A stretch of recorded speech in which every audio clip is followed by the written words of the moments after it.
In this video, I'm going to run through the top 5 questions that you need to prepare for to be ready for your Best Buy interview. And so let's start with a question that's going to come up in every interview. And that is simply, what hours can you work at Best Buy? And if you don't prepare well for this, it's going to blow your whole interview. So I'm going to show you how you can approach this question to be successful. So you got to get 3 key ideas in there. You have to show as much flexibility as possible. They would rather employ someone who can work a range of times and is very flexible and is going to be able to staff the business when they need you than someone who's going to restrict their times. The other thing you have to do is show some dedication. If you are immediately going into this and listing a whole load of times that you can't possibly work, that makes them question whether you're actually serious about working at Best Buy or whether the rest of your life is more important than your job and you're not going to take your job very seriously. They want people that are dedicated to their job and so are going to show that flexibility. They're also looking for people who have wide availability. So don't narrow yourself down, and make sure also that you hit the key times that they are specifically looking for. So what they want ideally is people who are happy to work on weekends. School breaks, if that's a time that you're happy to do, definitely mention that. That's a time that's slightly more difficult to staff effectively. If you're happy to work in evenings, that's a great thing to mention. At the opening times is also a key time for the store. People would rather work slightly later in the day. So if you're happy to work early and get your work finished, that's a great time. And also staffing changes throughout the day, even throughout weeks.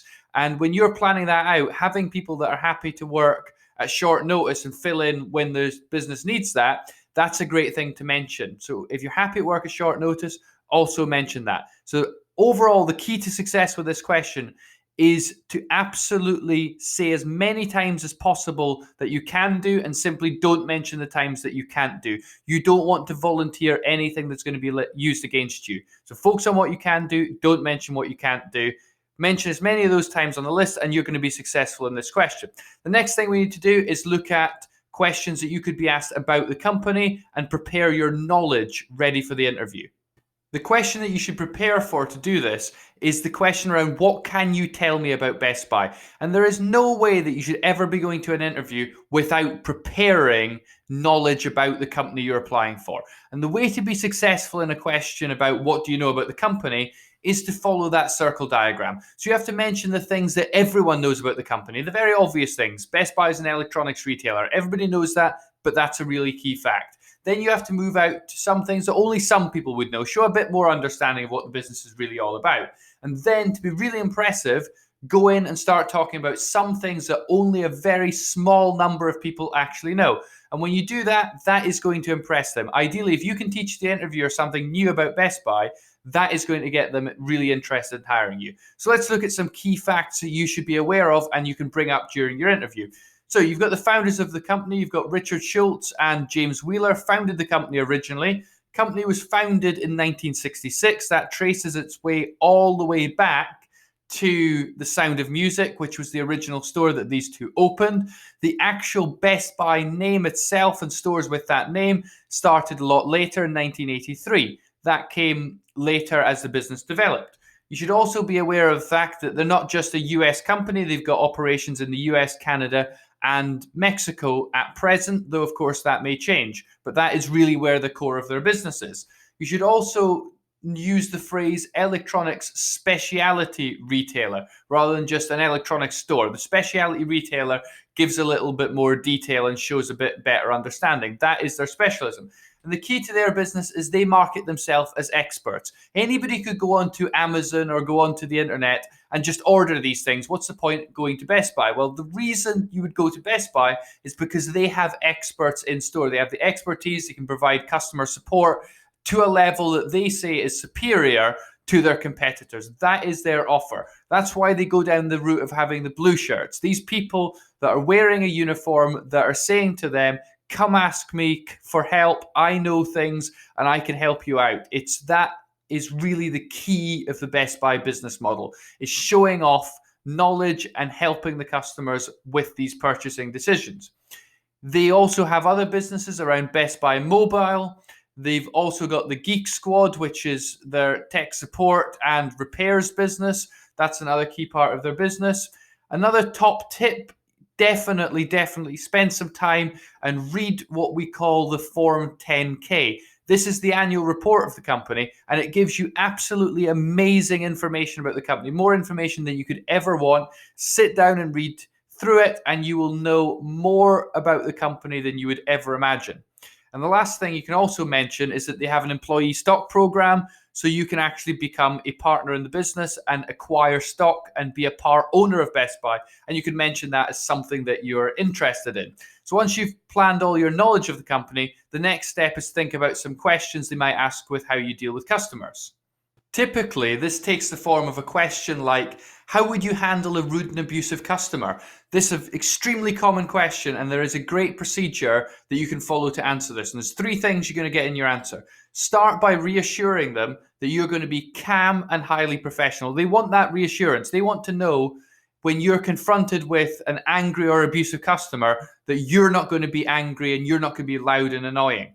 You're going to be calm and very professional. That is the reassurance that they want. You're also going to emphasize you're going to stick fully to Best Buy policies. You don't get to make the rules. You don't decide on what the returns policy should be. And just because a customer is being very angry and aggressive doesn't mean that you can rewrite any policies. You're going to stick to what you're told in your training, and you're going to do this with some empathy and some customer service skills. You're also going to definitely make sure you use the word de-escalate. And de-escalate means calming the situation down, getting everything under control so that the customer is able to be communicated with in a positive way. So what you've got to get into your answer is calm and professional, stick to the policies, and de-escalate the situation. And if you get those 3 ideas in, you're going to score well on this question. And so we can now move on and look at your career progression and those sort of questions. And this brings me to the classic interview question. Where do you see yourself 5 years from now? And for every interview that you ever do, you always need to be prepared for this one because it comes up so much. And so I'm going to show you some things that are associated with successful answers and some things that are associated with failing answers. So for success, you need to start with a sensible answer. They don't want to hear that you're going to become the chief executive in 5 years unless you're applying for a job that is very close to that. It has to be a reasonable ambition. Otherwise, you come across as arrogant and out of touch with reality. You want to emphasize high performance. So before you even think about moving up, or if you're thinking about not moving up, it doesn't matter. You're going to be talking about being amazing at your current job, that you're going to demonstrate very high performance in the job that you're applying for now, and that is a real key construct in your answer.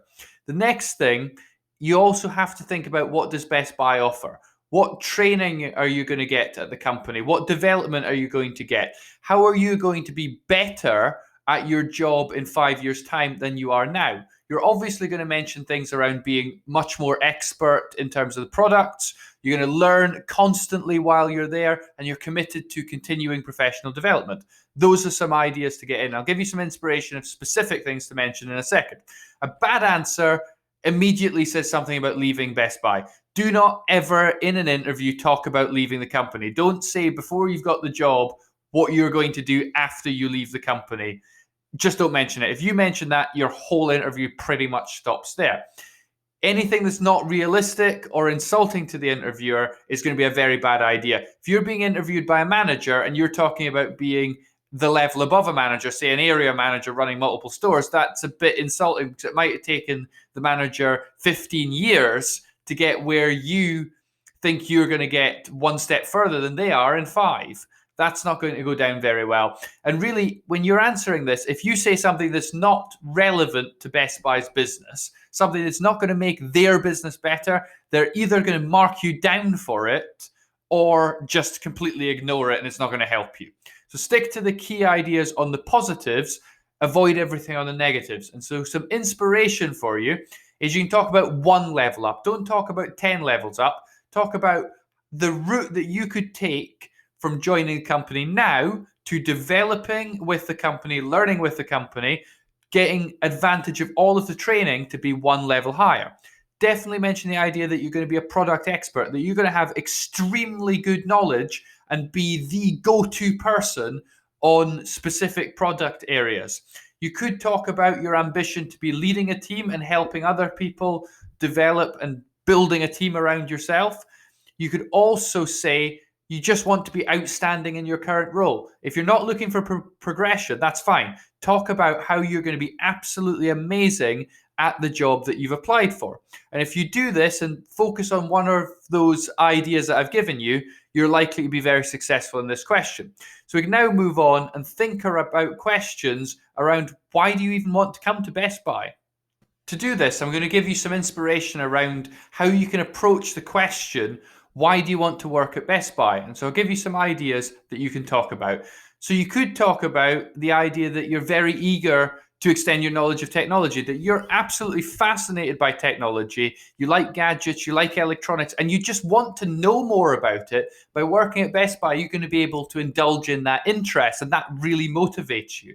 You could also talk about the idea that Best Buy is kind of an anomaly in the electronics market, that they are providing amazing service, personal face-to-face service, when the world is moving towards online e-commerce. You order something and it's delivered, that you're going to be helping customers make informed choices using your expertise. And so you'd rather work at Best Buy than some of the competitors that don't offer that. You could also talk about some ideas about how you would really like to work with customers and support them in making informed purchases. That's tying in with the previous idea about the difference between e-commerce and the in-store experience.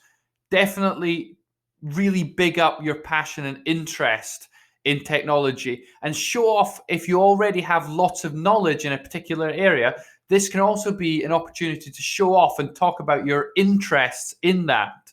If you've got great knowledge of computers, and you could talk about different types of chips and different designs of computers, and you can talk about RAM and things like that, just use this as an opportunity to talk technical things, because that's going to be a great opportunity to show off your knowledge and get them interested in hiring you. Lastly, if you're happy with working in a store and you really like the idea of working in retail, really talk about that. Talk passionately about what you like about working in a store. If you've worked in stores before and you've got retail experience, talk positively about the good experiences that you've had working in retail. So I would pick as many of these as apply to you, make a list, and prepare and rehearse some answers, because you've got to show them that you are interested in working for the company. And when you do that, you're going to score highly, and they're going to be much more enthusiastic about hiring you. So as a bonus, we've got some questions that you can actually ask them. So I'm going to run through some good questions. Definitely start by asking them, what are the next steps in the recruitment process? You need to show them that you're really eager in getting this job. And you also, for your own interest, want to know what happens next. When are you going to find out? You want to show off that you're interested and you care about your training and development by asking what training and what progression is available, what is reasonable, what should you expect. You should also show some enthusiasm about being well prepared. Ask them what you can do now to be ready to be amazing when you start. What should you read up on? What books could you read? What information sources would be helpful? If you're applying to work in a customer-facing role, you're going to have to become a product expert. Where do they need expertise? What should you go and learn to help their business? And another great question to ask is, how would you characterize a perfect Best Buy employee? Get them to tell you what they are looking for, and then have a discussion about how you match what they characterize as their ideal employee. And lastly, one question you're going to have to make up on the day. You're going to have to show that you're listening to what they're saying and that you're engaging in a two-way conversation with them. So when they're going through the interview, listen carefully. If you wonder anything, if you think, what about that, at any point, take a mental note, and you're going to ask that at the end. So to wrap up, best of luck for your interview at Best Buy. I hope you get the job. And finally, thank you very much for watching.